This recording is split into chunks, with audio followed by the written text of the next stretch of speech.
Organic கெமிஸ்ட்ரியை பொறுத்த வரைக்கும் எல்லா ரியாக்ஷனும் நீங்க வந்து தனித்தனியா படிச்சீங்க அப்படின்னா ரொம்ப கஷ்டமா வந்து இருக்கும். மேக்ஸிமம் ரியாக்ஷன் வந்து பார்த்தீங்கன்னா கம்பைன் பண்ணி படிச்சீங்கன்னா உங்களுக்கு வந்து ரொம்ப ஈஸியா இருக்கும். ஃபார் எக்ஸாம்பிள் தான் வந்து பார்த்தீங்கன்னா ஆக்சிடேஷன் ரியாக்ஷன்.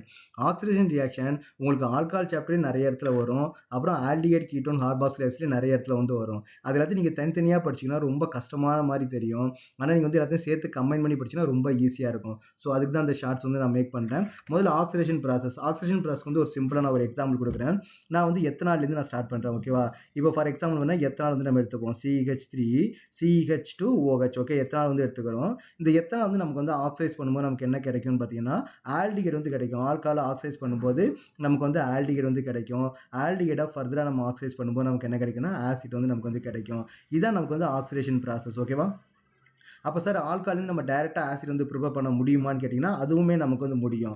அப்போ ஆல்கஹால் இருந்து நம்ம டைரக்டா என்ன பண்ண முடியும்? CH3 CH2OH போட்டு இதுல நம்ம டைரக்டாவும் நம்ம என்ன பண்ண முடியும்னா ஆசிட்டா வந்து நம்ம வந்து மாத்த முடியும். அப்போ இது ரெண்டுமே நமக்கு வந்து ரெண்டு ப்ராசஸ் வந்து இருக்குது. ஓகே, ஸோ அப்போ இங்க நமக்கு என்ன இருக்குது? ஆல்கஹால் ஆல்டிகைடா மாறுது, ஆல்டிகைடு ஆசிட்டா மாறுது. இங்க டைரக்டா மாறுது. அப்போ இதுக்கு நமக்கு என்ன டிஃபரன்ஸ் பார்த்தீங்கன்னா இங்க நம்ம வந்து பார்த்தீங்கன்னா ஸ்டெப் பை ஸ்டெப்பா ஆக்சிடேஷன் பண்றோம். இங்க நம்ம எப்படின்னா மைல்டு ஆக்சிடைசிங் ஏஜென்ட் வந்து நம்ம வந்து யூஸ் பண்ணணும். அப்போ மைல்டு ஆக்சிடைசிங் ஏஜென்ட்டுக்கு எக்ஸாம்பிள் என்னன்னு பார்த்தீங்கன்னா MnO2 வந்து போடலாம். ஆர் இல்ல அதுக்கு பதிலா என்ன பண்ணலாம்? CrO3 வந்து போடலாம். ரெண்டு எக்ஸாம்பிள் நீங்க தெரிஞ்சு வச்சுங்க. ஓகேவா? மைல்டு ஆக்சிடைசிங் ஏஜென்ட்டுக்கு. அப்போ ஆல்கஹால்ல நீங்க மைல்டு ஆக்சிடைசிங் ஏஜென்ட் போட்டீங்கன்னா ஆல்டிகைடா மாறும். ஆல்டிகைட்ல இருந்து மைல்டு ஆக்சிடைசிங் ஏஜென்ட் போட்டா நமக்கு என்ன கிடைக்கும்? ஆசிட் வந்து நமக்கு வந்து கிடைக்கும். இதே மைல்டு ஆக்சிடைசிங் ஏஜென்ட் நமக்கு வந்து இங்கேயும் யூஸ் பண்ணலாம்.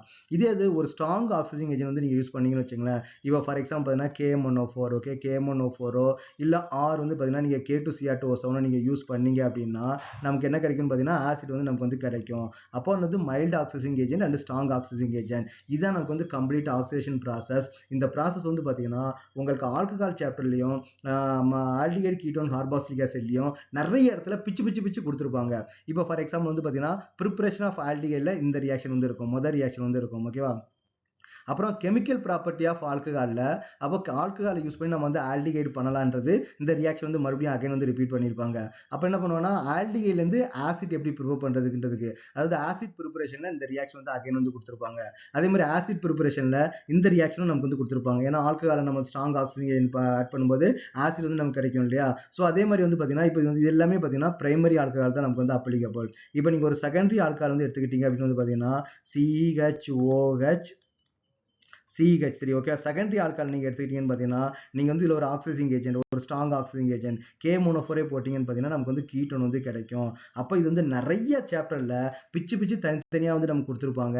நீங்க ஒரே இடத்துல லேர்ன் பண்ணிட்டீங்கன்னா இது வந்து ரொம்ப மோர் ஈஸியா வந்து உங்களுக்கு வந்து இருக்கும்.